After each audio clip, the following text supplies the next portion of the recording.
Hi friends, మరి ఈరోజు మనం నేర్చుకునే దోహేల్లో థర్డ్ దోహాకు వచ్చేసాం. చాలా చాలా ఇంపార్టెంట్ అయినటువంటి టాపిక్ అన్నమాట.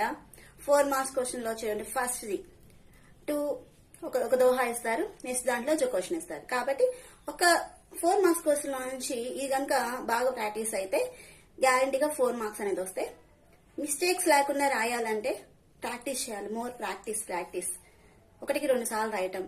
చోటీకి మాత్ర, బడికి మాత్ర, దీర్ఘాలు ఎక్కువ పోయే అవకాశం గుణింతంలోనే పోతుంది. అది మాత్రం జాగ్రత్తగా చూసి 2-3 సార్లు ప్రాక్టీస్ చేయాలి.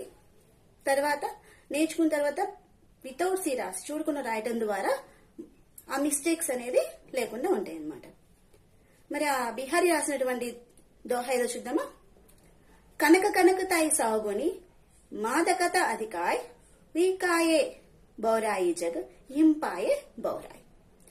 ఇట్లానే చదువుకొని చూడకుండా నోటెడ్ చేసుకోవాలి. ఎప్పుడు అడిగినా సరే, నిద్రపోయేటప్పుడు కూడా లేపడినా సరే చెప్పి రాసేటట్లుగా బాగా చదువుకోవాలి. ఎప్పుడైనా సరే మిస్టేక్ లేకుండా రాయటం నేర్చుకుంటేనే ఎగ్జామ్ లో దీనికి 4 మార్క్స్ అనేది గ్యారంటీగా వస్తాయి. Thank you.